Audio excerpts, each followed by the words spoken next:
All of our tools were tough march underwater. It looks like a bomb went off there. Imagine the biggest storm you've ever been through. He had to chainsaw his way out his front door. Cold, hard rain has local creeks and rivers running high. All this came underneath the doors. What if the rain didn't stop? A levee breaks. Your neighborhood starts taking on water. In Sacramento region alone, there's over 514,000 people that are protected by these levees. Studies suggest that Sacramento is actually one of the top 10 in the nation most at risk for flooding due to rivers. The most intense atmospheric river storms are likely to become significantly more intense. And certainly the spillway incident was one of those instances where we did not have time. Are we prepared? This is Megaflood. Atmospheric rivers, which are intensified by climate change, account for more than 90% of flood damages in California. These storms present the biggest threat to our low-lying areas that sit below levees, which keep water away from people. What is this place? So this is where flood response across the state is coordinated. Liz Bryson is the manager of flood operations at the California Department of Water Resources.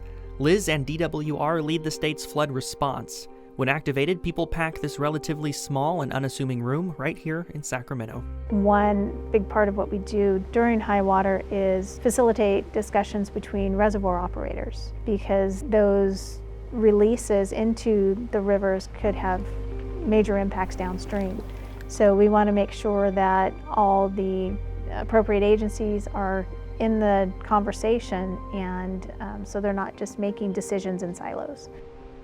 Emergencies begin and end at the local level, and so when a local agency runs out of resources, they move up to the county. When the county runs out of resources, they come up to the state level. So the Flood Operations Center coordinates and supports that response. The Flood Ops Center was most recently activated in 2019 for 4 days. In 2017, the center was active for 151. That was the year of the Oroville Dam crisis. Nearly 200,000 people living downstream from the dam were told to leave their homes. It was a crisis Butte County Sheriff Corey Honey remembers well. There's been an ongoing effort to try to get people to understand that we don't issue these warnings lightly. They're based on the best information we have at the time. They're based on our experience with these kinds of events, and ask that they heed those warnings and move to an area where they're much safer. One of the things that we learned is that the most effective way to get somebody to evacuate is for a uniformed law enforcement officer to go to their house, knock on their door, tell them of the emergency, and tell them what they need to do. But sometimes you don't have the time for that, and certainly the spillway incident was one of those instances where we did not have time. In 2017, Sheriff Honey personally called David and Mariana Rodriguez to tell them to leave their home. I said, all right, well, we're going to try to get out of here as fast as I can. And I know a bunch of back roads to run through the agriculture roads. So it was able to get me pretty fast to the nice landing area until we hit that area. So everybody was trying to go out to either Woodland, Calusa, different areas. So once I hit nice landing to Woodland, it took me about 2 hours to get into Woodland, which should be only about 20-minute drive. They opted to take the back roads instead of the major thoroughfares, something not recommended should flooding occur. Are there designated flood evacuation routes? There absolutely are designated flood emergency routes from every community in Sacramento County and San Joaquin County and up and down the valley. John Kane with River Partners works to restore natural floodplains and bolster defenses that protect flat, low-lying areas in the Sacramento and Central Valleys. What building in the floodplains does behind a levee or below a dam is puts a whole bunch of people in harm's way and enriches some developer that put houses in the floodplain. They're not paying for the dam. They're delivering a bill, almost certainly to future generations to have to pay for that foolish development.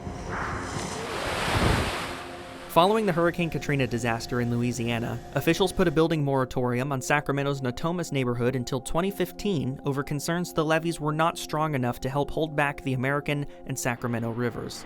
The levee system was, and still is, being upgraded to better withstand heavy storms. What's really important is everybody understands what the evacuation route is. And it's particularly important for residents to know where to go and where not to go. Sometimes people think, all I got to do is get out of town. Well, you could be driving right into the flood. These renderings from Sacramento County show the evacuation route should a levee fail in South Natomas, as large portions of the area would be underwater in hours. If a levee broke in the area around Old Sacramento, most of downtown and the Pocket would be under 16 feet of water within a day. As we live and continue to build in flat, low-lying cities in the valley, it's important to know your way out should disaster hit. Your best defense against flooding is to be prepared.